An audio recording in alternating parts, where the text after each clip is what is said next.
Lady biker এশা গ্রেফতার, বেরিয়ে এলো চাঞ্চল্যকর তথ্য।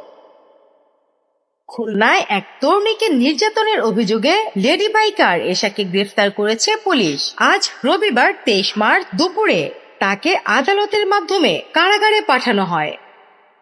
খুলনার সোনাডাঙ্গা মডেল থানা পুলিশের ইন্সপেক্টর মোহাম্মদ মিজানুর রহমান বিষয়টি নিশ্চিত করে বলেন, এশা এক তরুণীকে বিভিন্ন সময়ে মাদক সেবন করাতেন। শনিবার দিবাগত রাতে ওই তরুণী অসুস্থ হয়ে পড়লে ওই মেয়ের পরিবার তাকে অ্যাম্বুলেন্স যোগে মাদকাসক্ত নিরাময় কেন্দ্রে নিয়ে যাচ্ছিলেন। এ সময় এশা সহ কয়েকজন অ্যাম্বুলেন্স থামিয়ে মেয়েটিকে টানাটানি করেন। এক পর্যায়ে ওই তরুণী আঘাত পান।